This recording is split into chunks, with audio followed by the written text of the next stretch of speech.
What is up? What is up, everybody? In the comments, can you hear me? Can you hear the audio? Because we're going to be doing this by phone. We just had a little bit of an audible there. We are going to be joined by Glen Guilbeau, Outkick.com, written for the Daily Advertiser, among many. And we're going to be putting him here on the phone and calling him up. And let us know if you can hear the audio well, if it's too, if there's any problems that occur when I make this call. But yes, we're going to call Glen.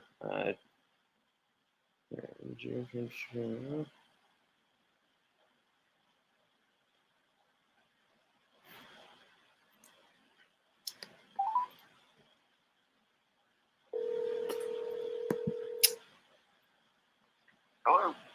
Glen, how's it going? Hey, is this Lon? Yes, this is. This is Lon Phillips Sullivan. How you doing, Glen? Dude, you got a Tennessee area code. Nah, no, that's weird. I do not. I am not. I'm from Utah. I am not from Tennessee. That's bizarre. Oh, wait, 801. 801. That's Utah. That's right. Yep, that's Salt Lake City. Yep. Yes, okay. Indeed. Okay. And Glen, what part of Baton Rouge are you from originally? That's something I was wondering. I'm from Metairie. I grew up in Metairie. Nice. I've got some friends. So are you in Utah now? Yes, indeed. Oh. But you're an LSU fan. Yes, die hard. You grew up in Baton Rouge? Nope. Grew up here actually in Salt Lake. Okay. I just became obsessed with LSU at a young age, and here we are. I was always into writing, and so I just kind of married the two, and here we are. But enough about me. We're here to talk about you, Glen, and LSU as well. I mean, we've got a special guest, everybody. We got Glen Guilbeau from Outkick.com, award-winning writer. Weren't you the Louisiana sports writer of the year in 2021? Not recently. I've won some awards in that, but I haven't been their sports writer of the year. No. Well, your article for the Florida game last year, I believe, was sports article of the year, correct? Or wasn't it? Oh yeah, that was with the Football Writers Association of America. That was a national contest. That was that LSU win at Florida. Yes. With Matt Johnson in 2020. Awesome game. See, FWAA. That's something I'm a member of as well. You've been doing this for 24 years on the LSU beat since 1998. I mean, what are some of the landmark moments you'll remember, both professionally and personally? Actually, I started before that. I'm 61. I started covering LSU in 1983 at the Tiger Rag. And then I was there a couple of years, went to Montgomery, Alabama, covered Alabama for a year, came back to Louisiana at Alexandria, covered LSU from 89 to 93, Mobile, Alabama from 93 to 98, covering Alabama and Auburn and a little of South Alabama. And then 98, I've been in Baton Rouge since 98. But since then, the greatest moments was when Saban came in and LSU beat Tennessee in 2000. That was a huge upset, and then the win over Georgia in 2003. That was another big upset, and then they won the national championship that year. So, as bad as LSU was pre-Saban, 8 losing seasons in 11 years, it was a lot of fun to see the program turn around under Nick, and it really. It's been really good ever since, except for these previous 2 years. Yeah. I mean, over that time, do you feel like your reporting tends to focus more on the politics of college sports more than the action on the field or court, or do you think there's a good mix? Well, it depends. While I was covering LSU, it depends what's going on at LSU. Absolutely. That's what a lot of LSU fans don't understand. Like, LSU's kind of getting over this real controversial, corrupt period they had, under the last years of Orgeron, and with, not really because of Orgeron, but with the sexual assault cases and the Hush Blackwell, you know, and they still have some active lawsuits there, and then a coaching change, you know. So that's just been a real controversial time and political involved in it. But there's been years where I didn't write about LSU politics at all. You know, I mean, some era is smoother than others. This is a different era at LSU. And since September of last year, I don't really cover LSU. I cover the SEC, and I cover some LSU for Outkick, which is under Fox News. Okay.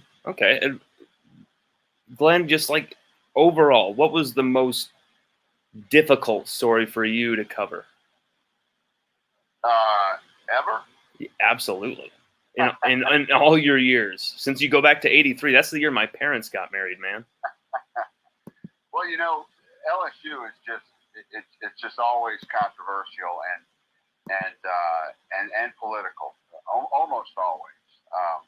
And my first year on the beat, Jerry Stovall got fired, you know, in the '83 season. So I walked right into it.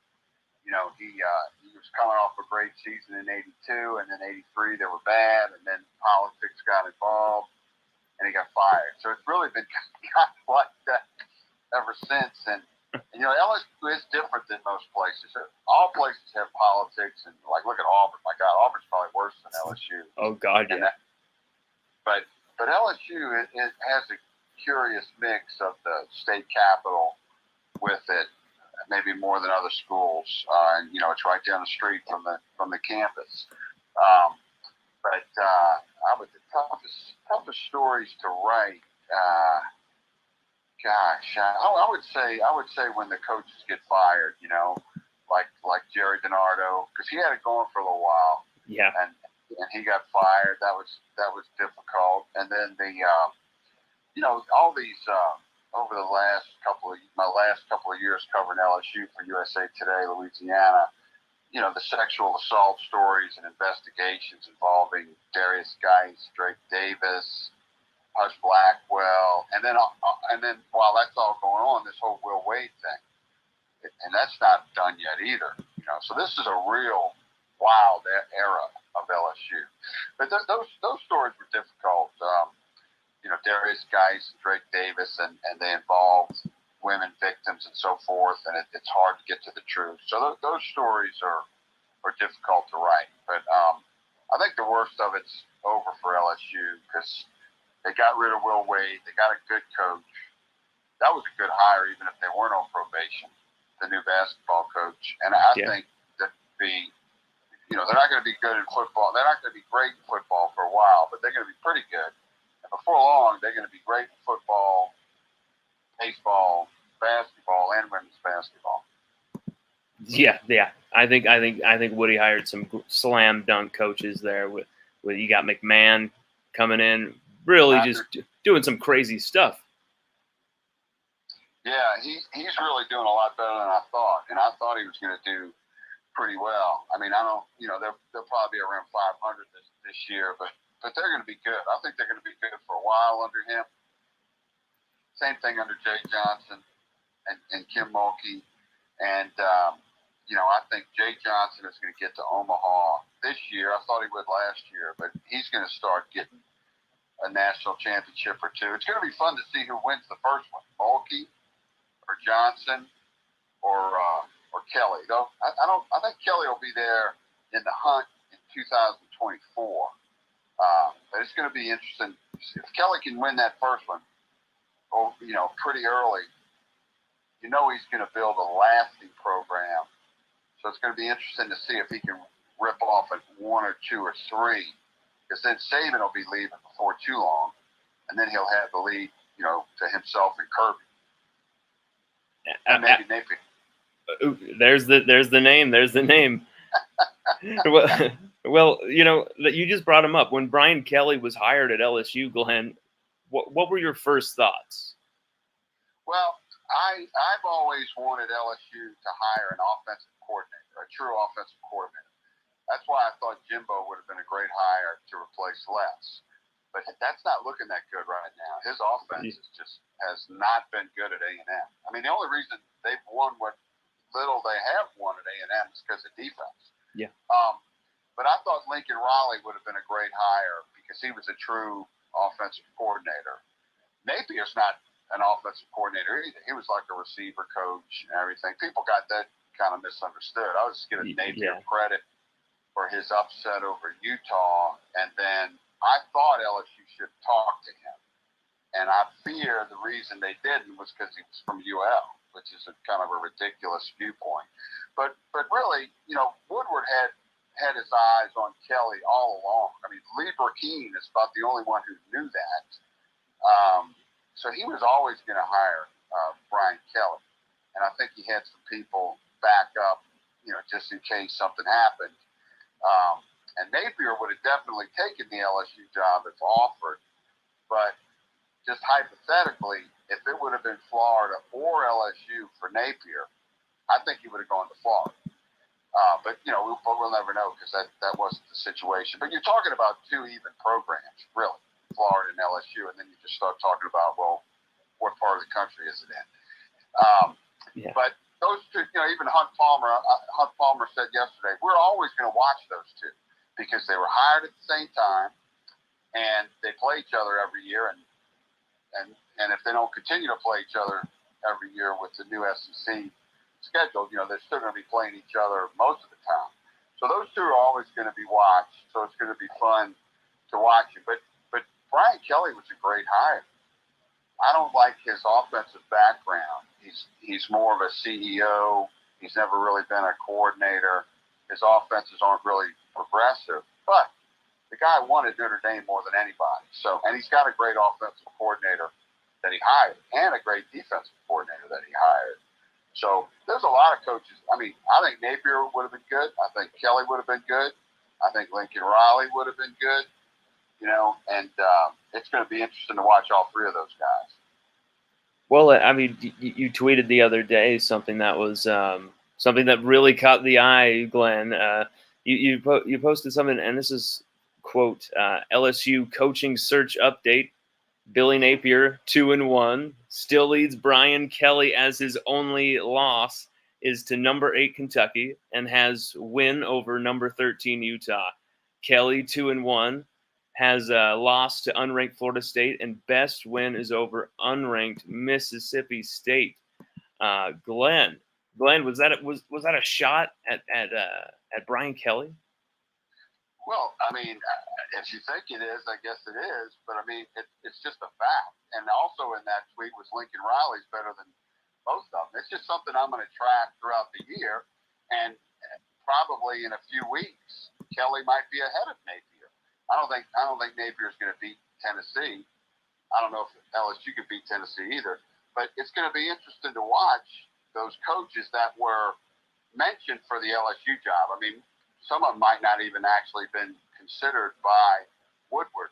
But those are the names that were being circulated just for fun during that time. And another one was Dave Aranda, who's also doing really well. I need to put him in that tracker as well. So I'm going to keep track of that during the season just for fun. I think sometimes the LSU fans get a little overly sensitive. If Kelly had beaten Florida State, they probably wouldn't be mad about anything. And by the end of the season, there's a great chance Kelly could be ahead of Napier. I mean, he might beat him head-to-head. I think that's going to be a good game. So that's just something I'm going to keep track of as we go on. I mean, it reads clearly as a little bit of a shot at Kelly. I mean, do you wish Scott Woodward had? But the fact is a shot. I mean, the fact is he lost to Florida State. Napier doesn't have that bad of a loss. He lost to a ranked team, so right now he's ahead of him. That's just a fact.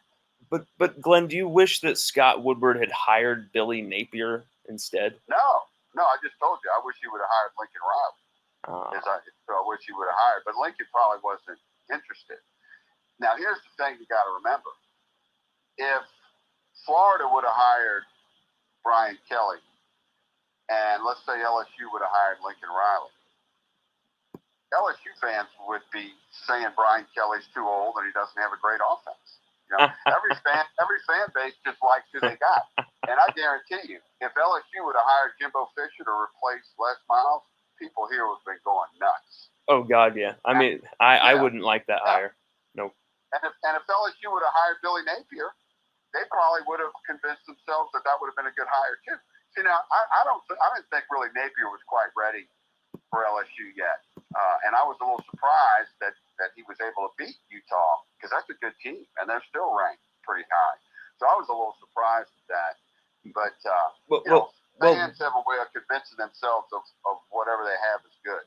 I understand that, but you look at both Florida State and in the Utah game. Both of those wins and losses, if on the Kelly side, really flukish at the end there. One play that could go either way. I understand there was a lot of disorganization on LSU's part, but don't you think Kelly has really done a masterstroke to just by getting this roster in a competitive state after what he found it in, the type of mess he found it in after Coach O? Well, I think it's too early to tell.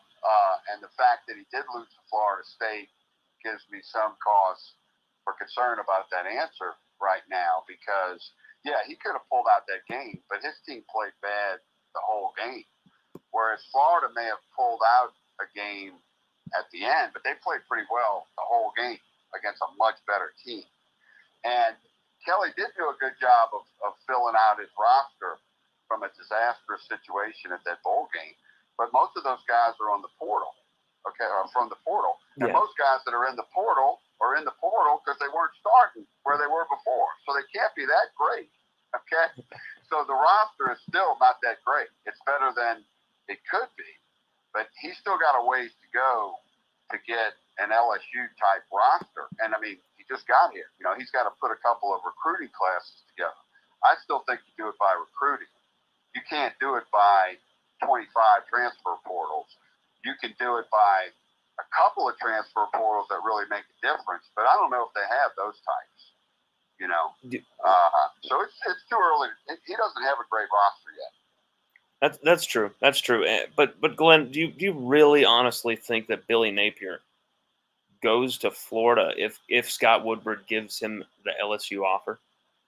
Well, they happened at different times. If Billy Napier would have gotten the LSU offer from Woodward, Dan Mullen was still the Florida coach. Yeah. So he would have taken the LSU job. Okay. But I'm just saying, hypothetically, that makes sense. If this didn't happen, but if it did happen and he was offered both jobs, like Tom Herman could have gone to LSU, but he preferred Texas, okay, because of his background. He had been in Texas. His wife wanted to live in Austin. Can't argue with that compared to Baton Rouge. Come on, I've been to Austin.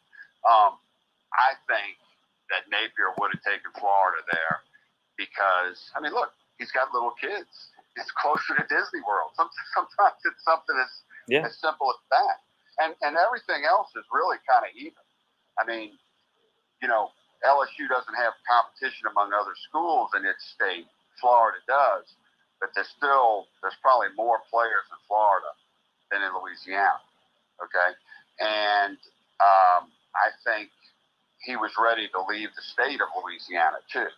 If he was at another state and got LSU and Florida offers, he might have taken LSU. Since he was already there, I think he wanted to move. Anyway, that's what people that are close to Billy, not from ULL, that told me. He just really kind of liked the Florida job better. And it wasn't in quite the off-field situation LSU is in either. I mean, Florida doesn't have a multitude of lawsuits against it right now, okay? That was another thing. So, yeah, hypothetically, if he'd have been offered both at the same time, I think he'd have taken Florida. And you just mentioned it, Glenn. There's a lot of stuff going on with the Title IX investigation as well. I mean, it seems like that has been kind of put into the shadows, but I think we should bring that into the light here. You have been consistent in your criticism of LSU's mishandling of Title IX allegations, as have I in my coverage. But when it comes to the Sharon Lewis lawsuit, do you believe that there's wrongdoing on LSU's part with Sharon Lewis? Oh, I do. And those those lawsuits are still active too. Absolutely. Their dates are March of 2023. Now they've been changed somewhat. The RICO part of it was dismissed, and a lot of people thought, oh, well then it's dismissed. No, it's not. Just parts of Sharon's lawsuit were thrown out.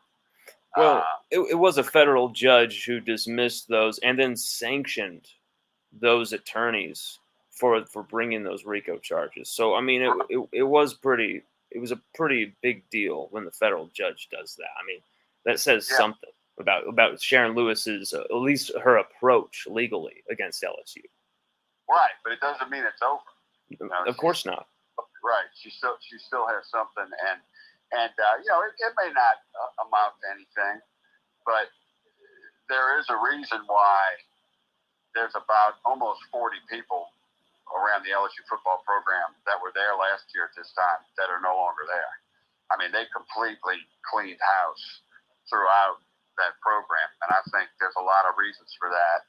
Some of it is the 5-5, 6-7 records, but a lot of it is also the off the field situation. Miriam Seeger no longer has the same job she had at LSU.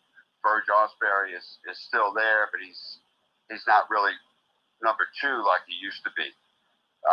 So there's been some changes, and I think they realized they had to do something different, and they have a better understanding of what their Title IX office needs to be, and that all happened because of that, regardless of what happens in the lawsuits.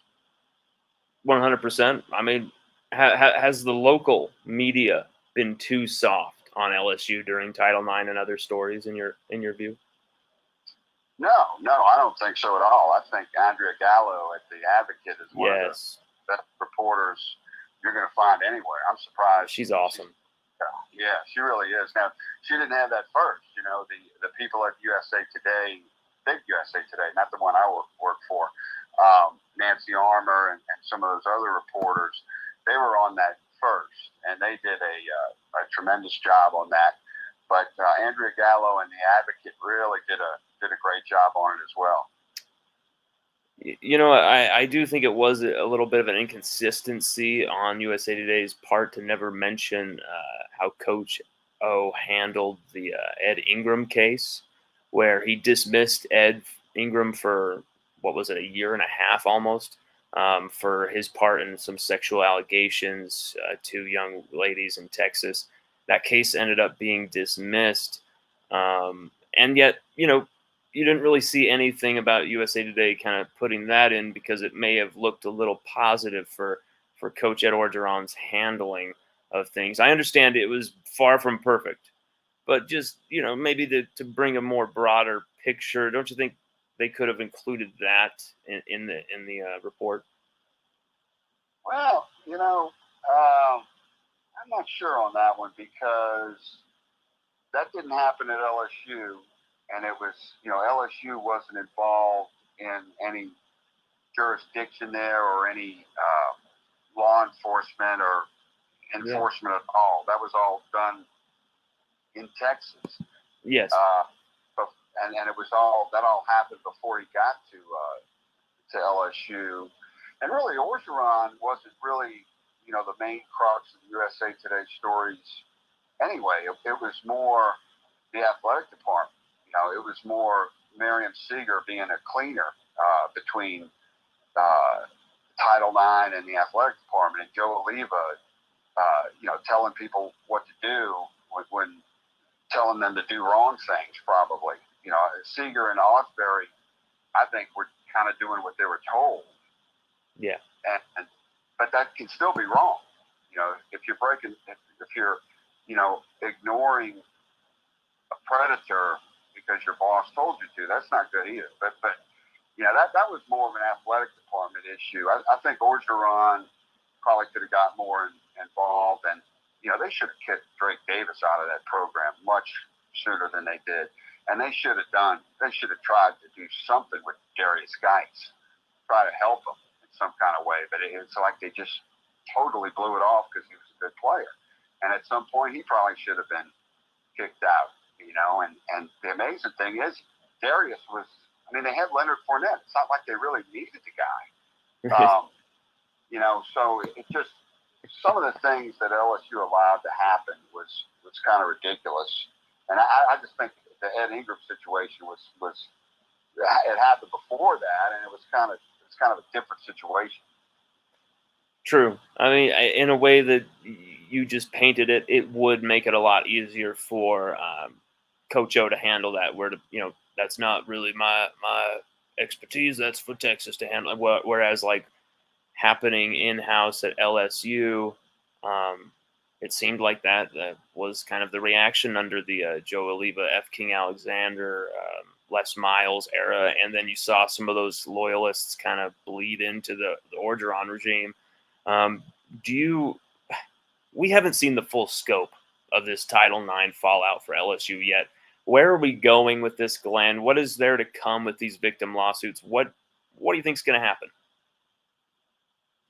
I'm not really sure. They may just go away and you don't hear anything about it.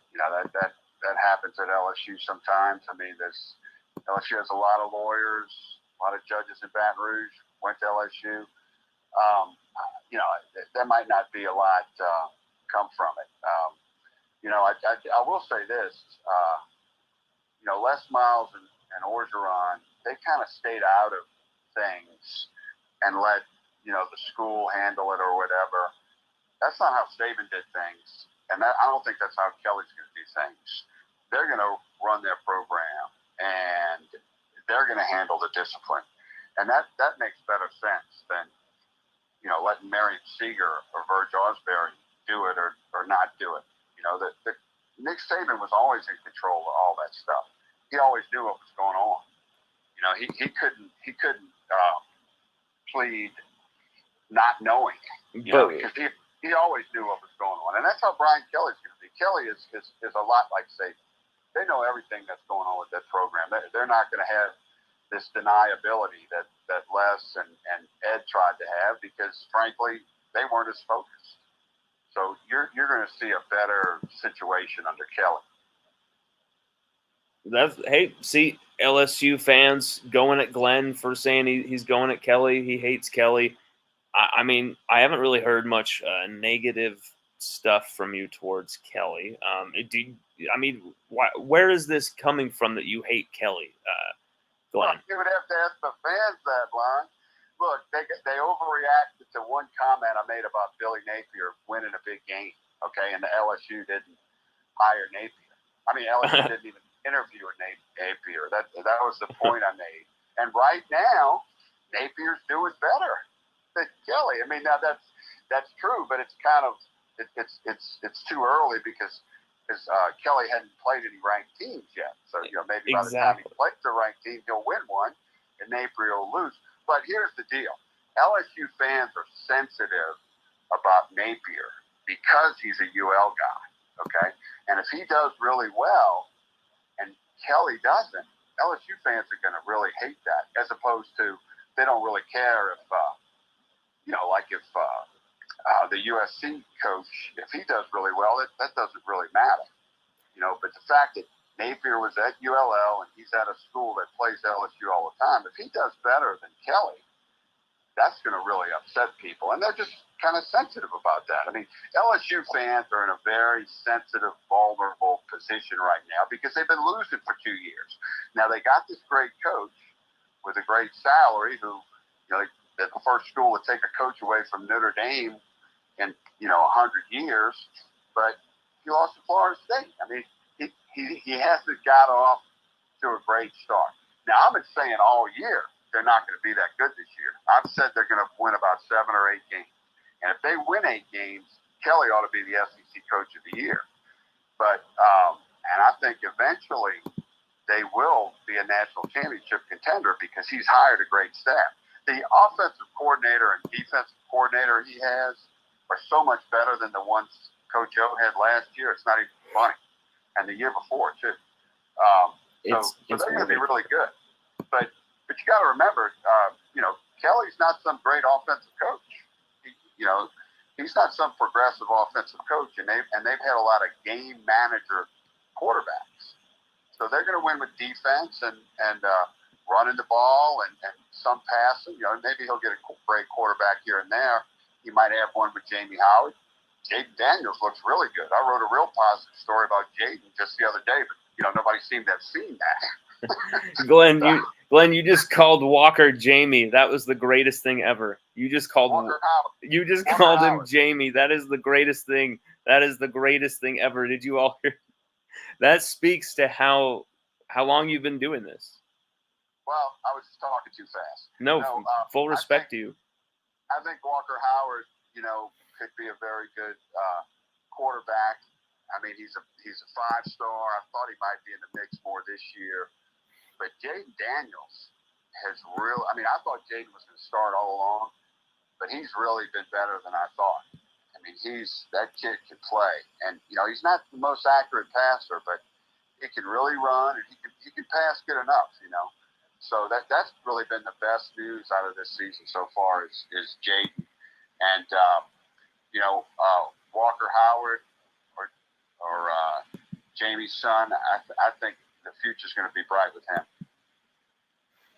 I do too. I love what I see from Walker, and you know what? He's coming off some injuries, but you saw him go on a 13-yard RPO his first play, and he's got his wheels back. And it was great to see that, even just from his little cameo the other night versus Southern.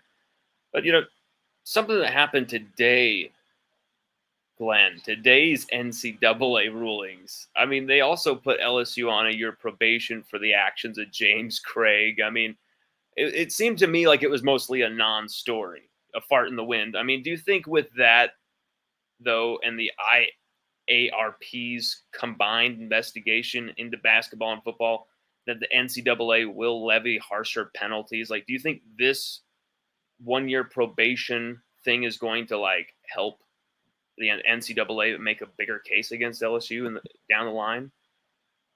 Well, that 1-year probation they got, that's really just kind of like, when a kid gets his first arrest, he's on probation. Oh yeah. That only means something if they do something again, and most of the penalties are minor. And, James Craig got a 3-year show cause, but he's probably not, he wants to coach in the NFL anyway. So that might not ever impact him. I thought what James Craig did was pretty minor. And I was surprised that they fired him. Particularly, they fired him while Will Wade was still there. If you were going to fire somebody, you should have fired Will Wade long before you did. So I just thought that was ridiculous that they fired James Craig, possibly to look better toward the NCAA. Okay, well then why are you keeping Wade? And then if you want to look good to the NCAA, why did you hire back Frank Wilson when he's been reprimanded by your own athletic director for his NCAA illegalities?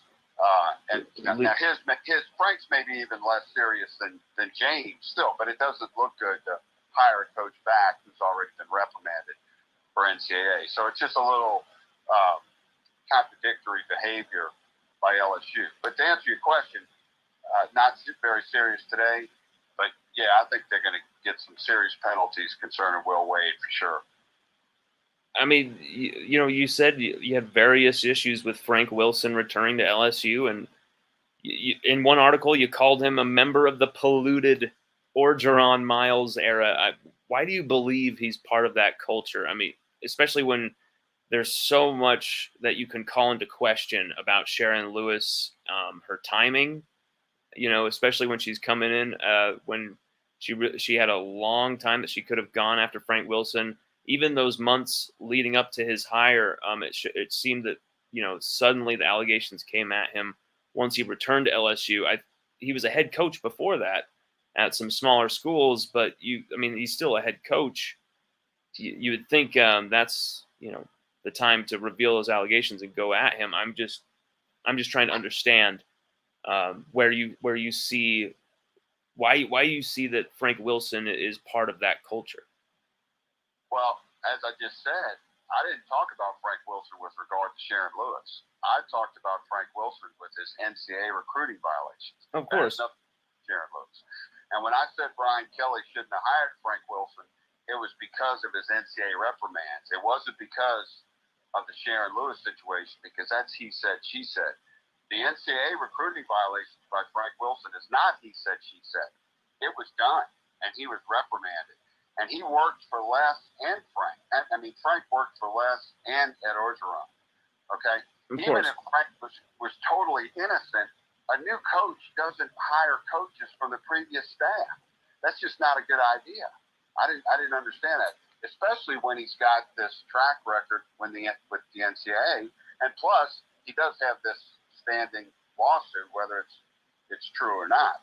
I think it would have just been a fresher, smarter approach for Brian to hire a new coach, somebody that wasn't at LSU. Okay? And frankly, Frank Wilson's not a great position coach. He's a recruiter, okay? Oh. But he's mainly a recruiter. I mean, that's a fact.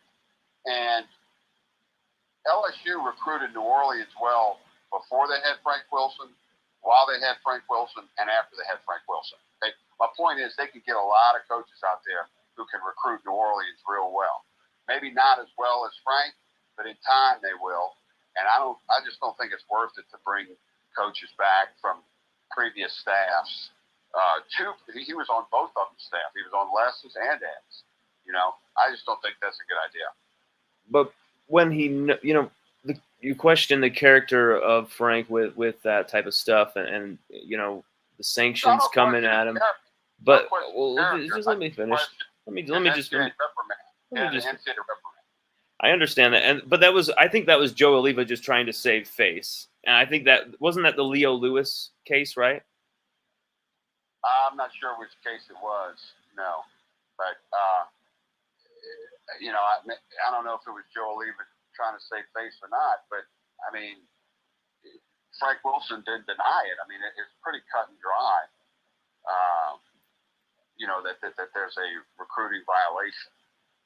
I just think when you've got the backing of so many, big-time luminaries, Tyrann Mathieu, Leonard Fournette, you've got all these guys really putting their names out there, putting their neck out there to say Frank is the man. And it's not just about, him sending you to the NFL. It's about relationships that he carves out, that he really gives a damn about these kids. And it's not just whether you make it or not. So I feel like, bringing Frank Wilson back because he knows Louisiana was the right thing to do by Brian Kelly. I think Kelly absolutely had to hire someone like Frank Wilson. And who else is there like Frank Wilson, really? I mean, he's the godfather of Louisiana recruiting. Kelly had to hire Frank Wilson back. And I think the Sharon Lewis lawsuit, that thing is going to fizzle out, in my opinion. I really don't see any wrongdoing there from Frank, and there's no track record of wrongdoing from Frank. And this is really the only NCAA violation that I could find about Frank Wilson. Well, I would say Corey Raymond is as good a recruiter as Frank Wilson, and he's got a much cleaner record. I think maybe Corey was leaving before Kelly came on, but there were other people he could have gotten, I think, that have been very good recruiters at LSU. But Frank is a great recruiter, and he not only just goes and gets the best players in New Orleans, he also knows, when a player's a sleeper. He can do that too. So he is very good in that. So I could see why, he's a valuable assistant as a recruiter. So I could see why Brian would hire him, but I could still disagree with it. Absolutely. I mean, I know some watching this are going to get angry with me, but I don't care.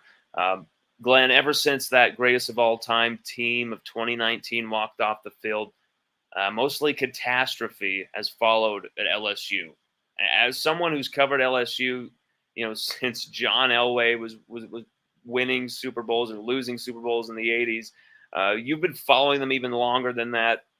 Would 2020 to 2022 rank as the toughest, roughest, and maybe darkest era of LSU football, or even in a broader spectrum athletics? No way.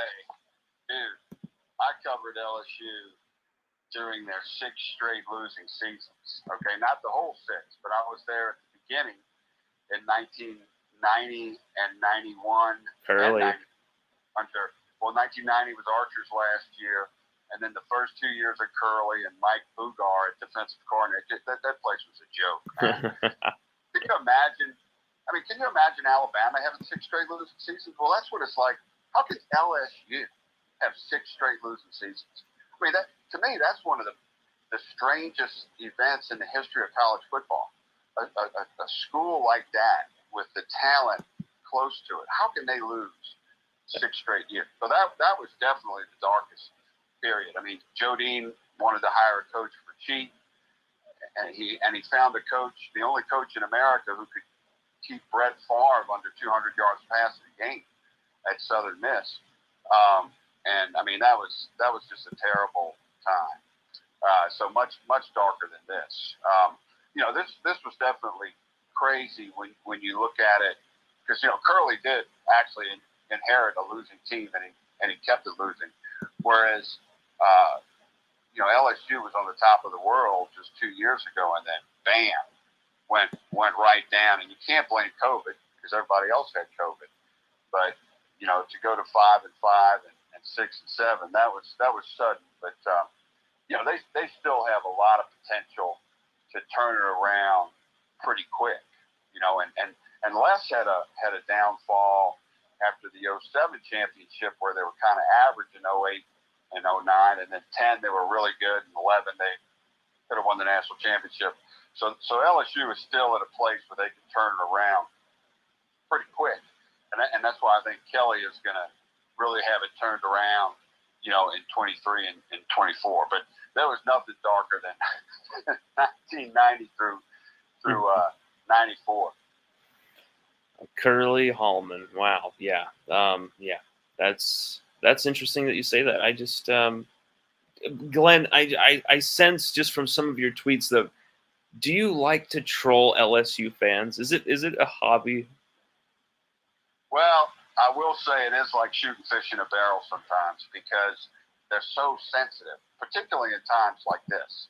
Because when you look at the history of LSU, they've had great years, but they're often followed by terror. I mean, they won the SEC championship in '86 and '88. Okay, 2 SEC titles in 3 years, and then from '89 through 94, they have losing seasons. So there's often failure that follows success.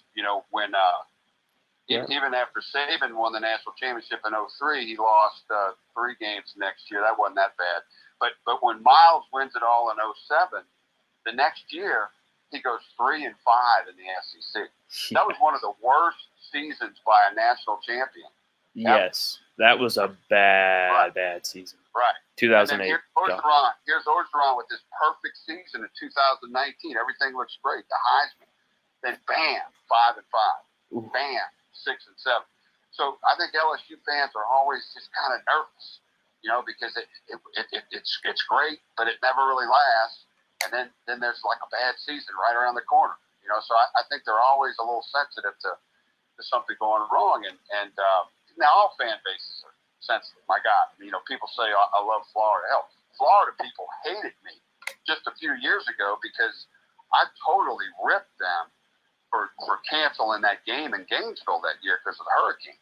Jeremy Foley made an entirely too quick decision, and I still think they made it somewhat because they were all banged up. They almost got beat the week before by Vanderbilt, and what's his name didn't want to play. Yes, the previous coach who got fired. Muschamp? No. After Muschamp. God, the guy with the big teeth. The guy with the big teeth. Big teeth. Florida coaches. We're both loose. He didn't want to play that week. I feel like, but the Florida people were all over me at that point. Dan Mullen. No, it wasn't Dan Mullen. It was the guy before Dan Mullen. Oh God, I hate Florida. Let me think. Okay, Jim McElwain. Jim McElwain. The shark guy. Yes, yes. Yeah, so at that time they were saying I was a big LSU fan and hated Florida. Now people are saying, I love Florida and Billy Napier. Well, but when I was in Mobile, I covered Alabama and people thought I hated Auburn, and then I covered Auburn and they thought I hated Alabama. So I always feel like I'm doing my job right because everybody at one point hates me from all fans. So I know I'm being objective because all the fan bases hate me at one time or another. But no, I think most fan bases are ultra sensitive. Tennessee fans are extremely sensitive because they've had a lot of failure too. You see? Yeah. And Alabama fans, they're they can be sensitive too, but it's more of a from a conceited viewpoint. Yes, kiss the ring type of thing. Yeah, exactly. So fans are just always on the verge of being upset about something. But I do tend to pick on LSU fans. My brothers tell me that, but I don't hate LSU. I mean, I just did Skip Burtman's book. I mean, what kind of guy that hates LSU would do a whole book on Skip Burtman, his baseball years and his athletic director years? I just did a story today on how LSU's defense turned in one of Will Rogers' worst games in his career at Mississippi State. The game Will Rogers had Saturday was his worst game since 2020. Yep. So, since a game against Tulsa. Yep. Exactly. So, so that really made LSU's defense look good. And on Sunday I did a big feature on just how tough and good Jaden Daniels is. So, if you think I hate LSU because I made one little comment about Billy Napier, you're just not reading enough. Well, that's the thing. I mean, do you think the fan criticism your way is unfair at times? Well, yeah, it's well, I could see why they would get mad over a specific thing, but if you start saying Glen Guilbeau hates LSU, Glen Guilbeau hates Brian Kelly, that's completely unfair, and it's just factually wrong. I mean, most people, know that I really don't hate any program, and I don't really love any program either. That's why I stay objective, and that's why I can cover any school. I don't dislike or like too much any program. I know more about LSU than most programs, but I'm not afraid to share an opinion about any school I cover. And of course, that's easier when you don't cover one school anymore. But when I covered LSU, I criticized LSU and I criticized all the other schools. I think some writers, when they're covering a school, they're a little careful of their criticism sometimes because they want to keep up those communication lines so they can keep getting the stories. I've never really focused much on that. That's the thing is I ran into very interestingly early when I started actually getting conversations with some players, with some families, some coaches when I first was starting to do that. I made it a very obvious and very upfront, very apparent. I just said, I'm never going to sugarcoat it. I'm going to just say, if he had a bad game on my show, or I'm in the article, I'm going to write about it. I'm going to talk about it. I'm going to have to. And that's the same way I'm going to tell you about, in private conversation about it. What I say to them in private, what I say to people, in public, it's going to match up. It's going to be the same because, you kiss the ass of the sources. It's just very dishonest. And I see a lot of, podcasters doing that in the LSU community. I see a lot of that going on. Takes, the people loving certain players over others because of that type of thing. It's very interesting. And I actually think the LSU media becomes a little protective as well of their sources, their territory. And so they want to, kind of stump for their guy, their players. Yeah. And, that's interesting because now with NIL, I remember reporters used to say, well, I can't really criticize these kids, they're out there playing. Well, now they're making money. Okay. So they're open for more criticism. But I think what happens too, and this happens on all college football programs more so than the NFL. The NFL writers tend to be more objective, I find, and not as many homers. But on college beats, I think there's like a thought process that permeates from the fans and the program and the SIDs and the media about how things, supposedly are. And it's almost like if they hear anything different than that, then they think that person's crazy. Like for so long, everybody thought Miles Brennan was this great quarterback. And I just never saw it, and it was like, me too. Oh, well, he's going to be real good. And, he was pretty good those 3 games he played in 2020. And it's a shame because he may have well developed into a very good quarterback. But, when I wrote to Jaden Daniels, when he transferred, I wrote that he was going to start. Okay. And people are like, what are you talking about? It's because all that they had heard, not necessarily anything they saw or even what they thought, all they had heard was Brennan was the guy. And all these people have heard since last December was Brian Kelly's the greatest coach ever, and he is a good hire, but he might not be the greatest coach hired last year. Okay. One of those other coaches might end up being better than him. But when somebody around LSU hears that, they like freak out because everybody they know and they talk to has just been saying Kelly's the greatest, and I think that leads to, we're getting a little psychological here, but that leads to fans really being upset about seasons. Like I thought there was no way LSU should have been ranked going into the 2021 season. But there they were, number 16 going into the season. I'm thinking, why? Yeah. This team is not that good. Well, but they have a great brand, and sometimes teams with great brands, they get a little overrated sometimes. And so then last year, everybody was just so shocked that they were losing. That's because all they had heard was how good they were going to be. So that's what happens when you, sometimes there's a voice in the wilderness who might be telling the truth, and they think this guy's nuts, and the truth is, right now, it's not by much, but Billy Napier is off to a better start than Brian Kelly, and people just can't handle that right now.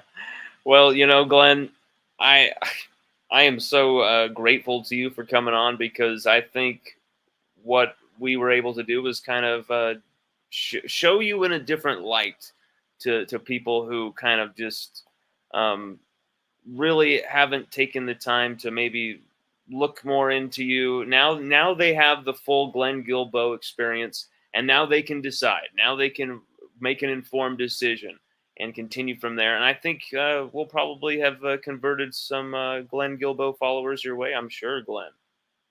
Am I still enigmatic in your words? You're still an enigma. You're still an enigma, because I feel like you might have a grudge against LSU.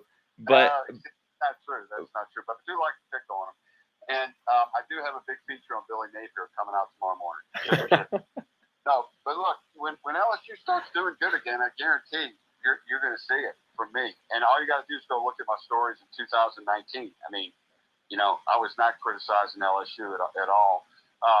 And people used to criticize me for not criticizing the baseball program. So LSU has some funky things going on themselves, because LSU fans have often criticized the LSU writers for not being critical enough.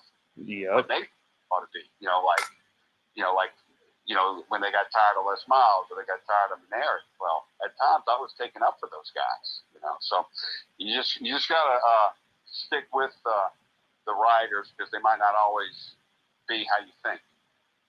I agree, because I have caught myself in the same thing where it's like I just stay on the same line, and I see there's people who follow me and then unfollow me the next day, and then follow me 13 days later, then unfollow me 24 minutes later. It's just, there's a lot of people who can be a little trigger happy in this online world, and sensitive, as you said. And I think Glenn, I think we learned a lot of cool things about you tonight, and thank you so much for coming on. All right, I really enjoyed it. Time flew by. Thanks a lot. We'll do it again sometime after LSU's doing better. No, Glenn, I would like to have you on when they're losing, when they're tying, anytime. This was great. All right, enjoyed it. Have a good one, Lon. Take it easy, Glenn. Have a good one. Good night. Mr. Glen Guilbeau. Glen Guilbeau.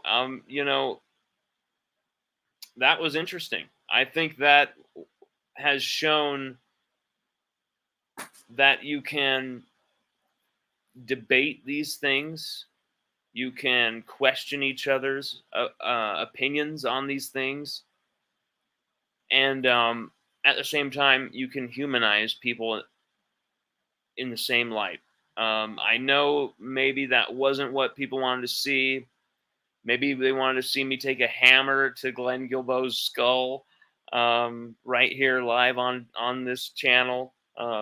Just start screaming at Glen, the whole time for 90 minutes. Glen, you son of a bitch. Fuck you, Glen. I'm going to kick your ass, Guilbeau. Yo, Guilbeau. I'm going to kick your ass, boy. It's just not me. I wanted to, there are things I have issues with that Glen has said, and I went at him.